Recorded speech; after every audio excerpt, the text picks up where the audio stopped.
아브라함을 떠났고 아브라함은 홀로 남았고 신앙은 항상 홀로 남는 겁니다. 신앙을 가지면 고독해지고 외로워지고 신앙을 가지면 어때요?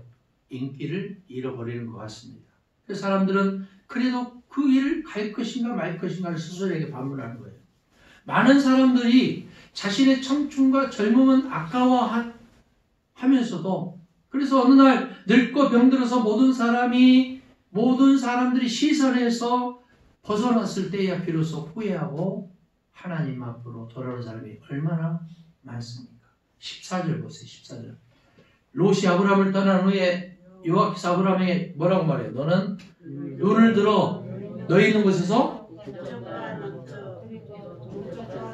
동서남북을 바라보라고 말해요. 눈 들어서 동서남북을 봐라. 예? 롯이 아브라함을 떠난 후에 하나님께서 아브라함을 찾아오셨어요. 우리는 여기서 단순하지만 놀라운 사실을 발견하게 됩니다. 하나님은 언제 오시는가? 바로 롯이 떠나고 나서 오신다는 거예요. 롯이 자기 갈 길을 가고 좋은 곳이라고 가고 축복된 곳이라고 떠나고 형통한 곳이라고 떠났던 그 시기에 아브라함은 얼마나 충궁기를 맞이했을까요? 얼마나 고통이 심했을까요? 자기가 가야 될 곳은 물도 많이 없고 척박한 곳이에요. 그곳에 가서 처자식 그리고 짐승들 하인들 거느리고 살아갈 일 생각하니까 막막한 거예요. 결국 아브라함은 하나님을 생각하면서 포기와 손해를 선택하게 되었고 그리고 롯은 떠났습니다. 여러분, 하나님의 기다림은 하나님의 부재를 의미하지 않습니다. 하나님이 없기 때문에 응답이 없는 것이 아니에요. 여러분이 기근을 만나고 갈등하고 고민할 때 하나님은 그곳에 계셔요. 믿습니까? 내가 왜 이렇게 인생을 살았지? 나는 내 자식들하고 망망대해 같은 미래를 어떻게 살지? 그 고민하지 마세요. 여러분이 지금 예배하는 이 현장 속에 하나님이 와 계셔요. 아멘.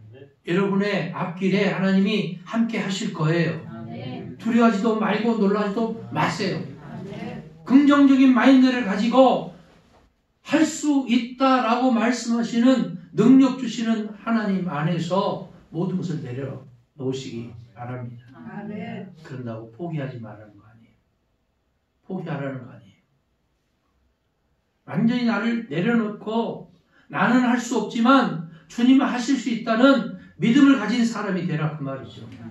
우리의 눈물을 보시고 한숨을 알고 계시고 기도를 들어주시고 우리의 믿음이 성숙할 때까지 기다리시는 아버지. 계란이 여러분 부화할 때 인위적으로 껍질 깨주면 돼야 돼요? 안 되잖아요. 자기 스스로 껍질을 깨고 나와야 되지. 불쌍하다고 깨워주면 그 안에 있는 생명이 죽어버려요. 이와 마찬가지로 하나님 여러분의 믿음이 다시 태어나고 승리하기를 원하시는 줄 믿습니다. 아멘. 자기를 이기고 자기를 깨고 거듭나기를 원하시는 줄 믿습니다. 아멘. 하나님의 약속을 얻기 위해서는 이런 고통의 과정이 필요하다 그 말이에요. 롯은 아브라함에게만 있었던 게 아닙니다. 우리에게도 나에게도 롯은 있어요. 우리 내면의 세계를 들여다보면 롯과 아브라함이 끊임없이 싸웁니다. 하루는 롯처럼 생각하고 또 하루는 아브라함처럼 생각하곤 합니다. 로마서 7장에 보면은 내 마음속에는 두 가지 마음이 있다고 그랬잖아요. 한 가지 마음은 하나님의 법을 섬기고 따르고자 하는 마음, 또 한 가지는 육신의 노예가 되고자 하는 것, 정욕의 노예가 되고자 하는 것. 이 두 가지 상충되는, 이 충돌되는 이런 모든 것들이 내 속에서 내 삶에서 시속 게임을 하는 거예요. 근데 로마서 8장 1, 2절에 놀라운 말씀이 있습니다. 그러므로 그리스도 예수 안에 있는 자는 생명의 성령의 법이 사망의 모든 권세를 이기고 물리쳤노라. 할렐루야. 그리스도 예수 안에 있어야 된다는 거죠. 그리스도 예수 안에 있기를 위해서 몸부림쳐야 된다는 거죠. 여러분 그런 사람 되기를 바랍니다. 아멘. 여러분의 믿음이 다시 태어나고 승리하기 바랍니다. 아멘. 자기를 이기고 자기를 깨고 거듭나기를 바랍니다. 아멘. 하나님의 약속을 얻기 위해서는 이런 고통의 과정이 필요하다 그 말이에요. 여러분 믿음은 기근을 만나고 갈등을 겪습니다. 그러나 여기에서 탈출해서 승리하면 믿음은 우리로 하여금 새로운 세계를 보게 해요. 한 번도 보지 못했고 상상하지 못했고 가보지 못했던 놀라운 세계를 보게 됩니다. 인간의 경험이라는 것이 너무도 뻔한 거 아닙니까? 여러분, 믿음은 새로운 세계를 보게 해요.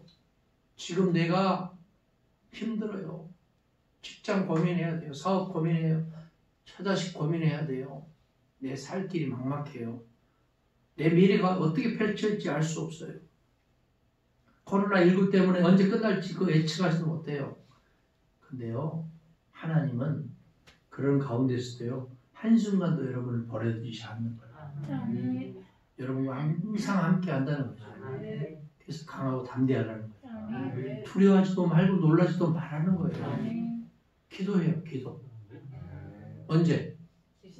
시방. 기도합시다, 언제? 시방.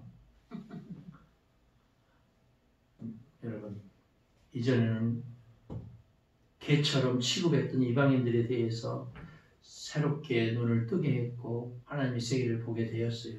사도야는 반모섬의 유배당이 그가 볼 수 있는 것이라는 유배된 섬 반모섬이라는 버려진 땅이 전부였어요. 그러나 그가 소망 없는 중에 소망을 가지고 기도하는 중에 하나님의 음성을 듣게 되었습니다. 하늘문이 열리고 이리로 올라오라는 음성을 들었어요. 그래서 새로운 세계에 접하기 시작했고 하나님 우편에 있는 여러 가지 하늘의 세계에 대해서 영적인 민감성을 가지고 바라봤던 겁니다. 그것이 바로 요한계시록 아닙니까?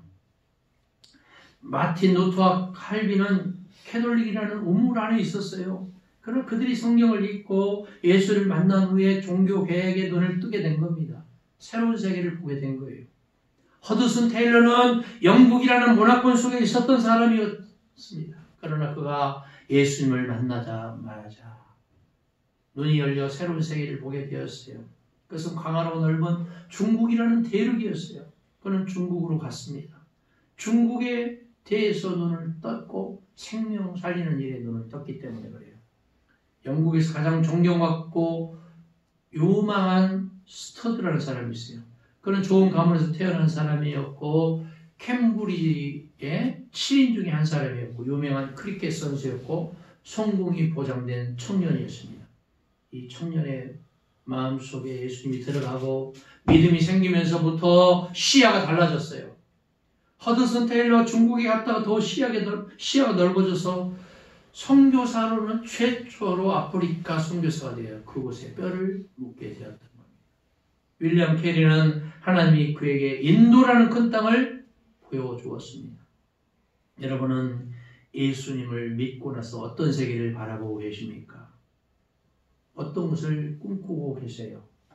어떻게 하면 돈을 좀 많이 벌까? 어떻게 하면 대박을 칠까? 오늘 또 로또 사세요? 뭐 어떤 꿈을 꾸고 계세요? 뭔가 본질적인 변화의 꿈틀림이 우리 속에 있으시기 바랍니다. 내가 뭔가를 해야 되겠다라는 오늘부터라도 생명 살리는 일을 위해서 내가 뭔가 조금 일을 감당해야 되겠다. 땅을 파면서도 삽질을 하면서도 곡괭이질을 하면서도 내가 뭔가 하나님이 나에게 주신 이 사명 의식이 있기 때문에 소명감을 가지고 내가 생명 살리는 일에 조금이라도 일조하겠다라는 그런 일이 우리 가운데 있어지길 바랍니다. 그런 일이 있는 사람은 뭔가 좀 사는 것이 좀 달라요. 어떻게 하면 내가 범죄한 세상 속에서 조금이나마 젖어들어서 여기에 편승해서 조금 쾌락을 누릴까 이 고민이 아니고 어떻게 하면 저 영혼을 불러드릴까 끌고 올까 예수를 믿게 하고 하나님 나라의 소망을 가지게 할까 이 고민이 있어야 되는 그 말이죠. 여러분 우리에게는 소망이 있습니다. 15절 보세요. 보이는 땅을 내가 너와 너의 자손에게 주리니 어떻게 주리라? 영원히 주리라. 여러분이 동서남북을 바라본 땅, 종으로 행으로 다녀본 땅 그것을 여러분과 여러분의 후손에게 주기는 주되 언제까지 주느냐? 영원히 줄 줄 믿습니다. 무엇을 바라보느냐가 비전이에요. 지금 사소한 것에 얽매여서 여기에 집착해서 살아가는 게 아니고 더 큰 소망과 꿈을 가지고 하루하루를 투근거리는 마음을 가지고 내일은 어떤 장을 나에게 보여주실까라는 주님의 기대를 가지고 살아가시기 바랍니다. 그런 사람은 생명을 사랑하는 사람, 물질을 사용해도 멋있는 곳에 사용을 해요. 돈을 써도요, 멋지게 써요. 돈을 벌 때는 악착같이 벌어요. 그런 사람이 되기 바랍니다. 마지막 16절 보세요. 16절. 내가 너의 자손은 땅에 티끌 같게 하리니 사람이 땅에 티끌을 능히 셀 수 있을 텐데 내 자손도 이와 같이 셀 것이다. 여러분 17절 18절 누누이 하는 말씀이 종으로도 다녀보고 행으로도 다녀보라. 내가 그것을 너에게 주리라. 그래서 아브라함이 장막을 옮겨 결국은 하나님 여호와를 위해서 단을 쌓았단 말이에요. 단을. 예배할 초소를 만들었다 그 말이에요.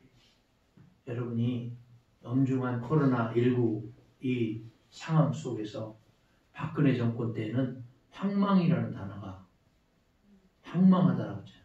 황망이라는 단어가 떴잖아요. 문재인 정권에서는 엄중이라는 단어가 썼어요. 근데 우리는 더 중요한 단어를 써야 돼요. 예배가 소중하다는 것을 깨닫고 있잖아요. 어떤 정치인, 어떤 공무원이 억압해서 예배를 하고 안 하고 그런 게 아니고 내가 예배할 수 있는 위치에 있다는 것 자체가 감격이고 행복이 될 수 있기를 바랍니다. 그러기 때문에 우리는 이 자리에 있는 거예요. 더 큰 소망을 가지고 비전을 가지고 어떻게 하면 이 위기를 잠시 넘길까 이런 게 아니고 본질적인 변화, 본질적인 체험. 그래서 주님이 지금도 살아계셔서 황망한 이 상황, 엄중한 이 상황 이런 것들이 이제는 평화스럽고 코로나 바이러스와 독감과 같은 이런 기승을 부리는 어둠의 영이 물러나고 예수 그리스도의 광명한 빛이 여러분의 심령과 앞길을 촉촉히 적시는 형통의 역사를 간증할 수 있기를 우리 주님 예수 그리스도 이름으로 간절히 축복하고 기도합니다. 주님 은혜를 감사합니다. 황망한 엄중한 이 시기에 코로나19 때문에 고통당하는 많은 심령들이 있습니다. 경제 빛깔도 좋은 빛깔이 아닙니다. 그러나 이런 계기를 통해서 살아계신 주님을 만나게 하시고 이런 계기를 통해서 우리의 신앙을 점검하게 하시고 예배의 소중함을 깨닫게 해주시니 감사합니다. 빨리 이런 어둠의 권세가 떠나가고 물러가게 하시고 예수 그리스도의 광명한 빛 우리 가운데 있어지게 하옵소서. 예수님을 기도합니다.